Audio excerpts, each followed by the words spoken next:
అక్క 18:25. 25. సీమోను పేతురు ఉమ్. నిలువబడి ఉమ్. చలి కాచుకొనుచుండగా ఉమ్. వారు అతన్ని చూచి ఉమ్. నీవును ఆయన శిష్యుల్లో ఉమ్. ఒకడవు కావా ఉమ్. అని చెప్పగా ఉమ్. అతడు ఉమ్. నేను కాను ఉమ్. నేను ఎరుగునని. ఏమన్నాడండి?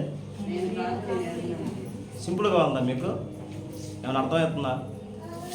స్నేహితుడు ఒకానొక స్థితి వచ్చినప్పుడు, ఒకానొక పరిస్థితి వచ్చినప్పుడు అగ్రగణుడైనటువంటి పేతురు గారు ఏమంటున్నాడు? నాకు తెలియదే యేసుక్రీస్తు వారు ఎవరో నాకు తెలియదే. నేను ఎన్నడూ ఆయన అడగల. ఏమంటున్నాడు? నేను ఎరుగును. పేతురు ఎవరిని చెబితే నరికనో వాని బంధువులు ప్రధాన యాజకుని దాసుల్లో ఒకడును నీవు తోటలో అతనితో కూడా ఉండగా నేను చూడలేదా అని చెప్పేదని. పేతురు నేను ఎరుగునని ఆ. మరొకసారి చెప్పాడు. ఇదేంటండి? యథార్థమైన స్నేహం చూపిస్తూ, పరిపూర్ణమైన స్నేహం చూపిస్తూ యేసుక్రీస్తు వారు ఎంతగా వాళ్ళని ప్రేమించాడో అంత స్నేహాన్ని పేతురు ఏం చేశాడు? మోసం చేయాల భయపడ్డాడు. ఆ పరిస్థితులు రాగానే ఏం చేశాడు? యేసుక్రీస్తు వారిని విడిచిపెట్టాడు. అది స్నేహితుడిని సమస్య రాగానే పేతురు గారు ఏం చేశాడు? విడిచిపెట్టాడు. సామెతల గ్రంథంలో ఉండింది 17:17. సామెతల గ్రంథంలో ఉండింది 17:17. సామెతల గ్రంథంలో ఉండింది 17:17. నిజమైన స్నేహితుడు ఉమ్. విడువక ప్రేమించును. విడవాక చాలమ్మ. యేసుక్రీస్తు వారిని ఏం చేశాడు పేతురు? వాళ్ళని ఏ స్థితిలోనే తీసుకొచ్చాడు? దీన స్థితిలోనే తీసుకొచ్చాడు. చాలామంది శాస్త్రులు పరిచయాల ముందు ఇదిగో నాకు వీళ్ళు ఉన్నారని చెప్పి గొప్పగా సూచించాడు. అంటే వీళ్ళు ఉన్నారంటే దేవుడు లేడా అని ప్రశ్న ఇవ్వకుండా అర్థం కావడానికి అలా మాట్లాడుతున్నారు. ఎంత స్నేహం చూపించినా కానీ పేతురు గారి యొక్క మనస్తత్వంలో ఏమొచ్చిందంటే భయం వచ్చేసింది. యేసుక్రీస్తు వారికి ఆపద రాగానే అయ్యో అతను ఎవరో నాకు తెలియదే, అతను నేను ఎప్పుడు చూడలేదే, అతనితో నేను సహవాసం చేయలేదే, అతని పేరే నాకు తెలియదే అనేటువంటి పరిస్థితులు వచ్చింది. ఈ రోజుల్లో క్రీస్తు సంఘాలని చెప్పుకున్నటువంటి సంఘాల్లో కూడా ఇవే ఉన్నాయి. అయ్యో వాళ్ళ వందనాలు చెప్పకూడదే, అయ్యో వాళ్ళని పిలవకూడదే, అయ్యో వాళ్ళని మీటింగ్లు పిలవకూడదే, వాళ్ళ వందనాలు చెప్పకూడదే. విడిచిపెట్టేసాడు. నిజమైన స్నేహితుడు విడువక ప్రేమించును. మనం ఎవరిని విడిచిపెట్టదు. గుర్తుపెట్టుకోండి. మనలో కావాలి అనుకున్నోడిని ఎవరిని కూడా మనం వద్దనుకున్నాడు ఆడేపోతాడు. నిజమైన స్నేహితుడు విడవక ప్రేమించును. యేసుక్రీస్తు వారి విషయంలో కూడా ఒక స్నేహితుడు విడిచిపెట్టి వెళ్ళిపోయాడు. ఇంకొక స్నేహితుడు చూడండి, మత్తయి సువార్త 27వ అధ్యాయం 45వ వచనం 48వ వచనం. మత్తయి సువార్త. వెంటనే ఉమ్. వారిలో ఒకడు ఉమ్. పరిగెత్తుకొని పోయి ఉమ్. స్పాంజీ తీసుకొని అమ్మా మత్తయి సువార్త 27వ అధ్యాయం 48. అదే నన్ను అసలు అంటే అది నేను రాంగ్ రాసి ఉంటాను, నేను చెప్తా ఆ సిచ్యువేషన్. యేసుక్రీస్తు వారు కిష్టమైన తోట నుండి బయటికి రాగానే యోధా వస్తాడు. నేను ఎవరినైతే ముద్దు పెట్టుకుంటానో అతన్ని మీరు వచ్చి పట్టుకోండి అంటాడు. పట్టుకుని అన్నప్పుడు యేసుక్రీస్తు వారు ఆడ పదప్రయోగం ఉపయోగిస్తాడు. ఏమంటాడంటే నా చెలికాడా, నా స్నేహితుడా అంటాడు. చూడండి ఆ మాట ఏడుందో, నా స్నేహితుడా, నా చిలికాడ అంటాడు. చూడండి,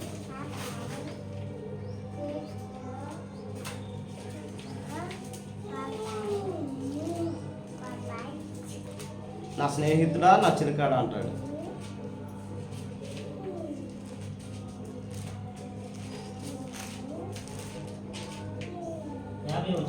యాభై వచనం చదువు.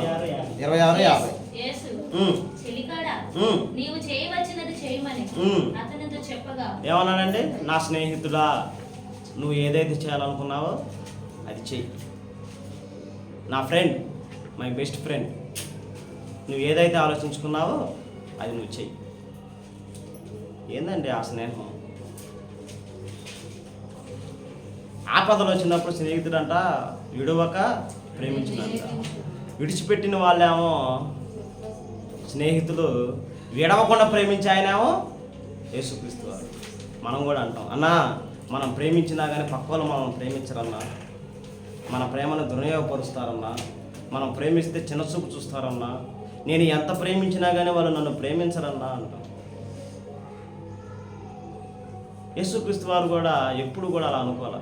మన ప్రేమ ఎలా ఉండాలంటే యేసుక్రీస్తు వారు ఎలాగైతే ప్రేమించాడో అలా మనం ప్రేమించాలి. యోధ పట్టిస్తాడని తెలుసా? తెలుసు. అయినా ప్రేమించాడా? ప్రేమించాడు. మనం అంటాం, మనం ఆ ప్రేమ చూపించకూడదు బ్రదర్. మనం ప్రేమ చూపిస్తే ఏమవుతుందో తెలుసు, వాళ్ళ ముందు చిన్న వాళ్ళం అయిపోతాం. మనం ప్రేమ చూపించామంటే వాళ్ళు మనల్ని తక్కువ చేస్తారు బ్రదర్ అన్నారు. ముందు నువ్వు ప్రేమ చూపిస్తే ఏమైతే తెలుసా? ప్రేమ చూపిస్తే ఏమైతే తెలుసా?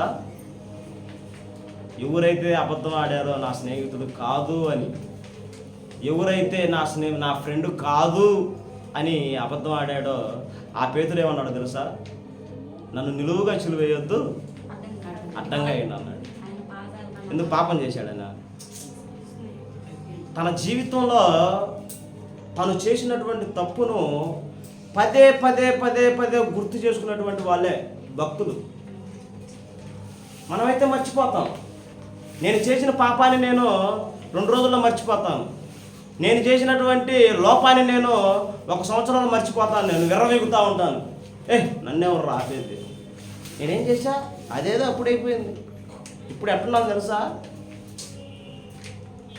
వాళ్ళు చేసినటువంటి పొరపాటుని వాళ్ళు ఏం చేసుకుంటారంటే వాళ్ళ జీవితంలో ఉదయం నుంచి సాయంత్రం ప్రార్థన చేసిన, మధ్యాహ్నం చేసిన, గంటలో చేసిన, ఎంత ఎదిగినా ఎంత స్థితిలో ఉండగానే వాళ్ళు చేసిన పొరపాట్లు వాళ్ళు జ్ఞాపకం చేసుకుంటూ జీవించిన వాళ్ళు.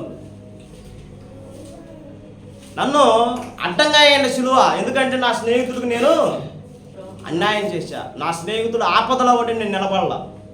నా స్నేహితుడు ఇబ్బందుల్లో ఉండి నేను తోడుగా లేను. నా స్నేహితుడు నేను విడిచిపెట్టి అతను ఎవరో నాకు తెలియదు, అతనికి నాకు సంబంధం లేదు, అతనిది ఏ ఊరో కూడా నాకు తెలియదు అని చెప్పి నేను అబద్ధం ఆడానే. కాబట్టి నన్ను మీరు ఇలా ఏ బాగండి సిలువ ఎలా ఎత్తారు? నన్ను అడ్డంగా వేయండి, తలకిందులుగా వేయండి. ఇంకో స్నేహితుడు వచ్చాడు, ఇలాంటి నేను పట్టించింది, ఇంత స్నేహం కలిగిన నేను పట్టించింది, నా జీవితాన్ని మార్చాడే, నా కుటుంబాన్ని మార్చాడే, ఎన్నో మాటలు బోధించాడే, ఎంతో ప్రేమ చూపించాడే, ఇలాంటి నేను పట్టించింది, నేను బతకూడదు. అసలు నేను బతికుంటానికి నేను అర్హుణ్ణి కాను, నా జీవితం వ్యర్థం, నేను జీవించానంటే నా జీవితం రోడ్డు మీద తిరుగుతున్న గజ్జి కుక్కతో సమానం, కాబట్టి నేను బతకూడదు అనుకున్నా. ఎందుకు? స్నేహితుని ఏం చేశా? మోసం చేసి. స్నేహంలో ఉన్నటువంటి గొప్ప విలువలు మనకు తెలిస్తే ఎలా ఉంటుందో తెలుసా? ఒక మాట అన్నా కానీ పట్టించుకో. ఏమనుకుంటాను తెలుసా? నేను ఇంట్లో పోయినప్పుడు కూలింగ్ వాటర్ ఇలా మంచినీళ్ళు అడిగితే ఆ ఫ్రిడ్జ్లో బాటిల్ పెట్టుకున్నా. అబ్బాయి నాకు బిందెల నీళ్ళు ఇచ్చిందన్నా, ఆయమ్మ అయితే నేను స్నేహం చేసేది ఏందన్నా. ఇది అసలుకి సరైనటువంటి విశ్వాసం కాదు. అసలు బేస్మెంటే మీకు తెలియదా? బేసే తెలియదా మీకు? బేస్ పాఠాలే తెలియదా మీకు? చిన్న ప్రాథమికమైనటువంటి పాఠాలే మీకు తెలియదా? అదే ఆడవాళ్ళ కాడ వచ్చే సమస్య అదే. ఇంక అంతకుమించి ఏమైనా ఉందా? మేము డబ్బుల విషయంలో ఎట్టుంటామంటే, ఒకడు ఆపదంటే వాడికి ఎంత అయినా ఇచ్చుకుంటాం. ఈయనే ఇకపోయిన తర్వాత ముందు స్త్రీలు బాగా ఎదగాలని నా మనసు ఏంది అనిపిస్తుంది. ఎందుకంటే కొద్దిగా సమస్యలుగా ఉన్నారు నాకు తెలిసి. మరి మీరు ఎట్టున్నారు నాకైతే తెలియదు, మనసు అనిపించింది. ఒకవేళ పొరపాటుగా అంటే క్షమించండి. స్నేహంలో ఉన్నటువంటి మాధుర్యాన్ని మీరు పసిగట్టాలి, రుచి చూడాలి. యేసుక్రీస్తు వారిని ఎప్పుడైతే వాళ్ళు పట్టించారో, వాళ్ళు అబద్ధం ఆడారో తకతకలాడిపోయారు. ఇంతటి స్నేహాన్న నేను విడిచిపెట్టింది. ఒక సహోదరిమని కూడా నువ్వు యేసుక్రీస్తు వారి యొక్క ప్రేమను చూపి నేను విడిచిపెట్టిద్దా? నేను విడిచిపెట్టిందంటే ఏడిసిద్ది, అవునా కదా? యేసుక్రీస్తు వారి యొక్క స్నేహాన్ని వాళ్ళు విడిచిపెట్టి ఎప్పుడైతే వాళ్ళు దూరం అయిపోయారో అప్పుడు అర్థమైంది ఆయన స్నేహం. అయ్యో, నేను ఇలాంటి వాడి స్నేహాన్ని నిర్లక్ష్యపరిచింది, ఇలాంటి వాడి స్నేహాన్ని నేను దూరం చేసుకుంది, అయ్యో నేను అర్హును కాదని చెప్పి ఒక అతనేమో మరణశిక్ష చేసుకున్నాడు తన జీవితానికి, తన శరీరానికి. ఇంకొక అతను నన్ను అడ్డంగా వేయండి శిలువ అన్నాడు. మీరు చూపించండి ఆ స్నేహం. మీ మీద ఒక మాటను చెప్తారేమో, చెప్తారా? అంత స్నేహం చేస్తే చెప్తారా? ఒకవేళ మీ గురించి ఒకళ్ళు చెప్పుకుంటున్నారంటే అంత స్నేహం మీరు చేయట్లా. అది పాయింట్. ఒక స్త్రీతో నీకొద్దు, ఆ అమ్మాయితో నీకు సంబంధం లేదు, ఆ అమ్మాయి ఏ స్థితిలో ఉండితో నీకు అనవసరం, ఆ అమ్మాయి లక్షణంతో నీకు సంబంధం లేదు, ఒకడి యొక్క జీవితంతో నీకు సంబంధం లేదు. నువ్వేం చేయాలంటే స్నేహం చేయాలి. ఎలాంటి స్నేహం చేయాలి? యేసుక్రీస్తు వారు ఇస్కరియోతు యోధాతోటి ఎలా స్నేహం చేశాడు? పేతురు గారితో ఎలాంటి స్నేహం చేశాడు? సమాజంలో ఉన్నటువంటి వారి పట్ల ఎలాంటి స్నేహం చేశాడు? అంతటి స్నేహం నువ్వు చేస్తే ఎటువంటి వారు కూడా నిన్ను ప్రశ్నించడు, ఎటువంటి వాడు కూడా నీ స్నేహాన్ని దూరం చేసుకోడు, ఎటువంటి వాడు కూడా నిన్ను దూరంగా ఉంచి అరే ఈరోజు ఆ స్త్రీ రాలేదే, అరే ఈరోజు ఆ అన్నయ్య రాలేదే, అరే ఏదిరా నిన్న కూడా కలవలేదు, అరే ఏదిరా ఆ అమ్మాయి నిన్న కూడా మాట్లాడలేదు అనే ఫీలింగ్స్ వస్తాయి. అసలు స్నేహానికి అర్థమే మనం తెలియకపోతే ఏదో వస్తాం తల మీద ముసుగేసుకుంటాం, రాసుకోరు. కాబట్టి మన క్రీస్తు సంఘాలకు బాగా అలవాటు, పాయింట్ టు పాయింట్ ABCDE మొత్తం రాసుకొని వెళ్ళిపోతాం. సమస్య పోదు అలా ఉంటే సంఘాలు, ఎప్పటికీ పోవు సంఘాలు. సంఘం కూడా ఎదగదు, బలపడదు, అభివృద్ధి చెందదు. చాలా సంఘాలు కూడా ఇవి లేకే ఇబ్బంది పడుతున్నారు. చాలా సంఘాలు కూడా ఇటువంటి లక్షణాలు లేకే పాడైపోతున్నాయి. కాబట్టి యేసుక్రీస్తు వారు మన విషయంలో ఒక మాట కోరుకుంటున్నాడు. చూడండి, యోహాను సువార్త 13వ అధ్యాయం. ఆయనతో మనం స్నేహం చేయాలి. ఎలా స్నేహం చేయాలి? యేసుక్రీస్తు వారు ఎలాగైతే తన శిష్యుల పట్ల సహవాసం చేశాడో మనము కూడా అలాంటి సహవాసం చెయ్యాలి. తప్పదు, ఇంకా మనకి నువ్వు భరించాల్సిందే. పౌలు గారు అంటారు, ఏమంటాడు? స్వార్థ ప్రకటించవలసినటువంటి భారం నా మీద మోపబడి ఉంది, అది నాకు ఇష్టం లేకపోయినా కానీ నేను చేయాల్సిందే. నాకు ఇష్టం లేదు ప్రభువా, నేను ప్రకటించను ఈరోజు, నా వల్ల కాదయ్యా. మొన్నేమో ఆ ఊరు పోయాను వాళ్ళు కొట్టారు, నిన్నేమో ఈ ఊరు పోయాను వాళ్ళు కొట్టారు, అడుగుపోదామంటే ఓడ పగిలింది, నేను పాను అని నేను అనలేను. నాకు ఇష్టం లేకపోయినా కానీ నా మనసు ఏం చేస్తుందంటే లాక్కెళ్ళాడబడేస్తుంది. మీకు ఇష్టం లేకపోయినా కానీ మీరు పరిపూర్ణమైనటువంటి స్నేహం మీరు చేయాల్సిందే, తప్పదు. అలవాటు చేసుకోవాల్సిందే, తప్పదు. అర్థం చేసుకోండి, అపార్థం కనుకోకండి. మన కుటుంబాలు, మన పిల్లలు, మన సంఘం గొప్ప స్థితిలో ఉండాలంటే ఇవన్నీ మనలో ఉండాలి. ఇవి మనలో లేకపోకుండా మనం ఎంత చేసినా కానీ వ్యర్థ ప్రయాస అయిపోయింది. ఏమంటున్నాడు చూడండి యేసుక్రీస్తు వారు, యోహాను సువార్త 13వ అధ్యాయం 34. మీరు ఒకరినొకరు ప్రేమింపవలనని మీకు క్రొత్త ఆజ్ఞ ఇచ్చుచున్నాను.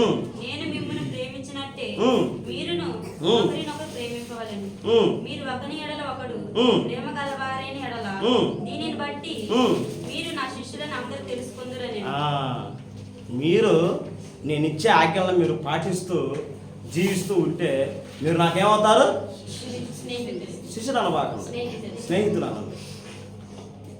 ఏమవుతారు మీరు? నాకు పాటించకపోతే దొంగ స్నేహితులు అవుతారు. యోధా ఊరేసుకొని చచ్చిపోయింది.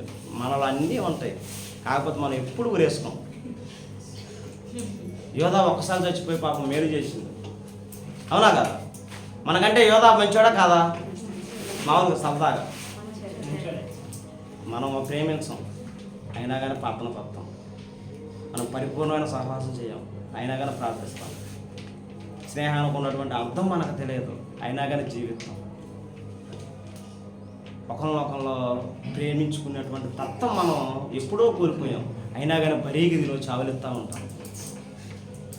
మన మీద యోధానే బెటర్, అవునా కదా? ఒకే ఒకసారి చచ్చిపోయాడు. అరే నేను చేసిన స్నేహానికి నేను ఎంతో నష్టపరిచాను రా. ఆ స్నేహానికి నేను విలువ తెలియకుండా ఎన్నాళ్ళు నేను జీవించాను రా. అటువంటి స్నేహానికి నేను అన్యాయం చేశాను అని చెప్పి ఒక్కసారిగా తాడు తెచ్చుకున్నాడు, ఉరి పెట్టుకున్నాడు, దెబ్బ చచ్చాడు. మనం ప్రేమించడం వేరు, సహవాసం చేయటం వేరు. ఒకరినొకరిని ద్వేషించుకోవటం ఎక్కువ, ఒకరినొకరిని దూషించుకోవటం ఎక్కువ.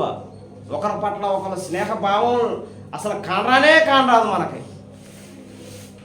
మనమైతే రోజు చచ్చిపోవాలి. నాకు తెలిసి యోబు భార్య ఎలాగైతే గొప్పదైందో నాకు తెలిసి ఈయన కూడా గొప్పవాడే. ఒకే ఒకసారి పశ్చాత్తాపడ్డాడు. మనల్ని పోల్చుకుంటే నేను గొప్పవాడిని అని చెప్పి మళ్ళీ కౌంటర్లు వేయబాకండి. వీడియోలో ఉన్నోళ్ళు కూడా మన స్థితిని బట్టి చెబుతున్నా. స్నేహానికి ఉన్నటువంటి విలువ మనకు తెలియదు, స్నేహానికి ఉన్నటువంటి బంధం మనకు తెలియదు. అరే ప్రేమించండి రా, సహవాసం చేయండి రా అని మొత్తుకున్నాగానే మనం ఈ పూట తింటాం, సాయంత్రానికి మర్చిపోతాం, ఎవడు దాటికి వెళ్ళిపోతాం. యథా రాజా తదా ప్రజ. ఆయన ఏం చేశాడు? తట్టుకోలేకపోయాడు. అందుకే అన్నాడు యేసుక్రీస్తు వారిని ఏం చేస్తున్నాం మనం?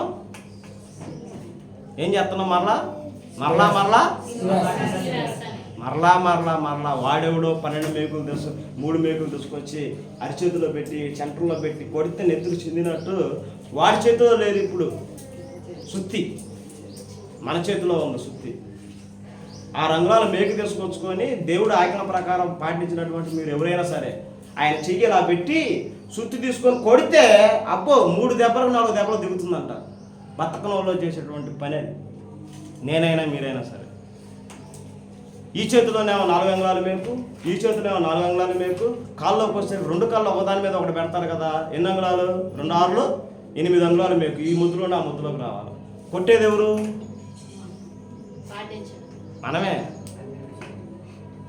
ఎవడైతే వాక్యాన్ని పాటించకుండా ఇని నిర్లక్ష్యంగా శుద్ధ ముద్దుల్లాగా జీవిస్తూ ప్రవర్తించేటువంటి వాడే ఆయనకి మరలా ఏం చేస్తున్నాడు? చిలువేస్తున్నాడు. సింపుల్ కనుకోబాకండి. మేకులతో సుత్తి తీసుకుని బాధే వాళ్ళు ఎవరో తెలుసా? మనమే.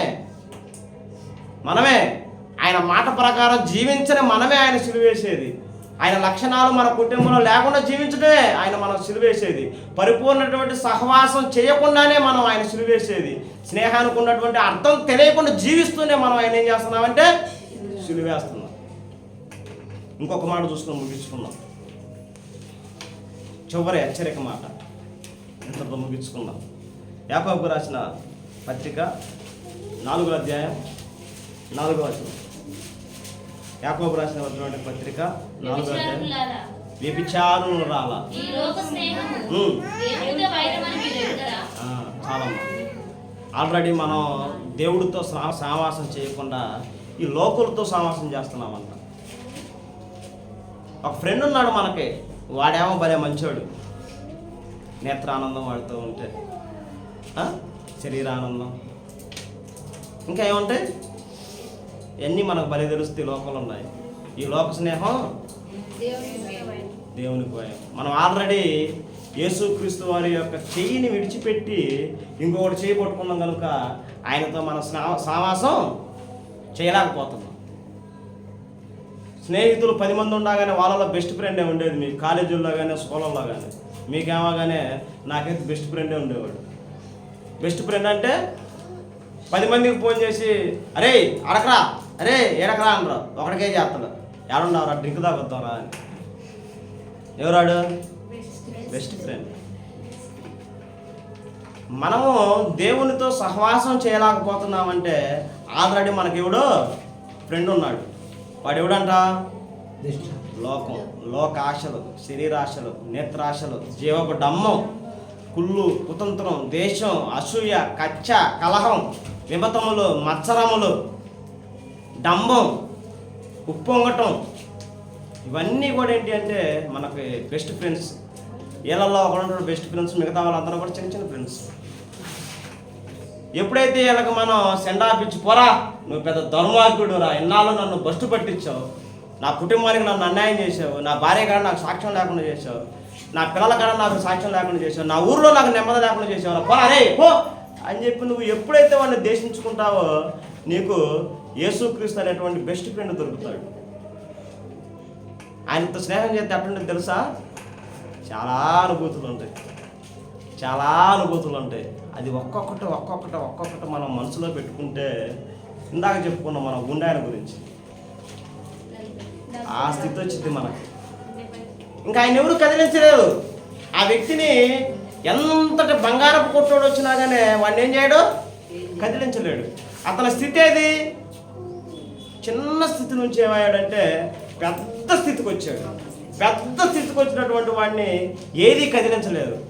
మీరు ఇంకా చిన్న స్థితిలోనే ఉంటూ ఒకరి మీద ఒకరు చెప్పుకుంటూ స్నేహం లేకుండా, బంధం లేకుండా, ప్రేమ లేకుండా, పరిపూర్ణమైనటువంటి సహవాసం అనేది లేకుండా మీరు జీవిస్తే ఏదో ఒక రోజు ఒక ఫ్రెండ్ వస్తాడు, నేను లాక్కున్నాడు పోతాడు. ఏదో ఒక రోజు ఫ్రెండ్ వస్తాడు, నీ కుటుంబంలో సమస్యలో తెచ్చి పెడతాడు. ఏదో ఒక ఫ్రెండ్ వస్తాడు, నేను వాక్యం ఎదగకుండా చేస్తాడు. ఏదో ఒక ఫ్రెండ్ వస్తాడు, నేను పత్రాన్ని తీసుకొని పోతాడు. ఏదో ఒక ఫ్రెండ్ వస్తాడు, నువ్వు పోయేది పరలోకం కాదురా నరకం అని చెప్పి తీసుకొని పోతాడు. కాబట్టి ముందు ఆ స్నేహితులకు మీరు సెండ్ ఆఫ్ వేయండి. అదే ఇంగ్లీష్లో పదం, వాడిని దూరం పెట్టేయండి. వాడిని ఎప్పుడైతే దూరం పెడతాడో యేసుక్రీస్తు వారు మన జీవితంలో వస్తాడు. ఆయనే ఏంటిది? వాక్యం, దేవుడిచ్చినటువంటి చక్కటి వాక్యం. ఆది యందు వాక్యం ఉండెను, వాక్యం ఇప్పుడు యేసుక్రీస్తు వారు మన మధ్యలో లేడు కాబట్టి మనం ఆయనతో సహవాసం ఎలా చేస్తాం? వాక్యంతో చేస్తాం. మన ఫ్రెండ్ ఎవరు? వాక్యం. మేము చాలా సిగ్గుపడాలి నాకు తెలిసి, పురుషులు స్నేహం విషయంలో కాదు, యేసుక్రీస్తుతో సహవాసం చేయడం మర్చిపోయాము. అవునా కదా? అది వరకు ప్రతిరోజు ఏదో ఒక వాక్యం జరిగేది. సహోదరులందరూ కూర్చుంటారు, మంచి క్లాసులు లేవు, ఆలోచించడాలు లేవు.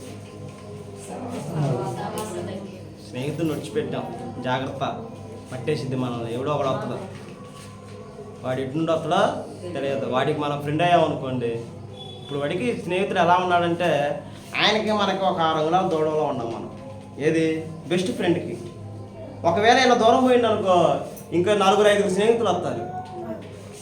వాళ్ళు కానీ వస్తే ఉంటుంది, అమ్మో అమ్మో అమ్మో మీరు తట్టుకోలేదు, చాలా సమస్యలు పడతారు.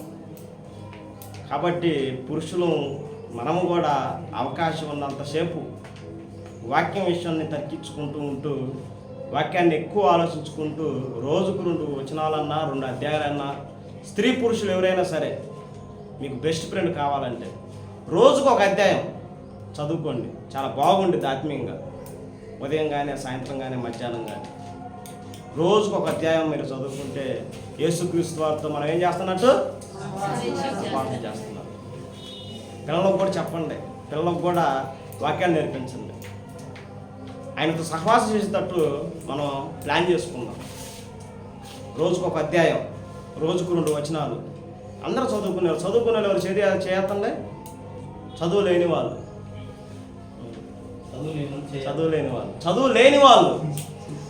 చదువు ఉన్నవాళ్ళు కాదు, చదువు లేని వాళ్ళు. అందరూ చదువు ఉండాలి, ఏదో ఒకళ్ళు ఇద్దరు తప్పితే. చక్కటి అవకాశం ఉంది మనకి, చాలా గొప్ప అవకాశం ఉంది. అనవసరంగా పాడు చేసుకోబాకండి. యేసుక్రీస్తు వారితో సహవాసం చేద్దాం, సహోదరులతో సహవాసం చేద్దాం. నేను అనుకుంటా ఉంటా అప్పుడప్పుడు, ప్రభువా నాకు చక్కటి 5 సహోదరులను ఇచ్చావయ్యా, పరిపూర్ణటువంటి సహవాసం చేసేటువంటి భాగ్యం నాకు ఇయ్యా. ఎటువంటి కొండ ముచ్చులు మా సంఘంలోకి రాకుండా, ఎటువంటి సమస్య మా సంఘంలోకి ప్రవేశించకుండా ఒకరినొకరు చేపట్టుకొని ముందుకు తీసుకెళ్లే పరిస్థితులు నాకు ఇయ్యా అని నేను భలే ఆనందపడతా. ఒక్కోసారి నేను అరగంట పావుగంట చేసినా కానీ నాకు ఇదే గుర్తొచ్చింది, చక్కటి సహోదరులు ఇచ్చావు, అర్థం చేసుకునే సహోదరులను ఇచ్చావు, బాధలు పంచుకునే సహోదరులను ఇచ్చావు, తప్పులను పంచుకునే సహోదరులను ఇచ్చావు, ప్రేమను పంచుకునే సహోదరులను ఇచ్చావు, ఆపదలో ఉంటే సహాయం చేసే సహోదరులను ఇచ్చావు, ఇబ్బందులు ఉంటే మేము ఉండమని చెప్పే సహోదరులను ఇచ్చావు, ఇది చేద్దామంటే ఓకే అనే సహోదరులను ఇచ్చావు. చాలా నాకు ఇంకా వీళ్ళతో నేను ముందుకు పోతే చాలు, ఇలానే మంచి గైడెన్స్ చేసుకుంటే చాలు, మాలో ఎటువంటి సమస్య రాకుంటే చాలు అని మనస్ఫూర్తిగా మనందరం కోరుకోవాలి. అవునా కదండి? మనస్ఫూర్తిగా మనందరం కోరుకోవాలి. కాబట్టి పురుషులుగా ఉన్నటువంటి మనము మన సహోదరులతోటి పరిపూర్ణటువంటి స్నేహం చేద్దాం. స్త్రీలు మీరు కూడా ఒకరి పట్ల ఒకళ్ళు పరిపూర్ణటువంటి స్నేహం చేద్దాం. పరిపూర్ణమైనటువంటి స్నేహం గురించి మనం చెప్పుకున్నాం. యేసుక్రీస్తు వారు నువ్వు అరే యోధా నువ్వు నాతో పరిపెట్టుకు లేవు కాబట్టి నేను నీతో స్నేహం చేయనురా అని ఎప్పుడు అన్నా. యేసుక్రీస్తు వారు 12 మంది శిష్యులతోటి ఎలాంటి స్నేహం చేశాడో స్త్రీలుగా మీరు సిద్ధపడి ఉండండి, పురుషులుగా మేము సిద్ధపడి ఉంటాం.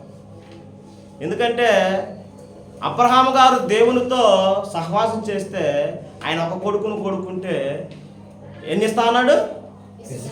విస్తారమైనటువంటి కుమారుని ఇస్తా అన్నాడు. యేసుక్రీస్తు వారితో మనం సహవాసం చేస్తే మనకేమిస్తా అన్నాడు?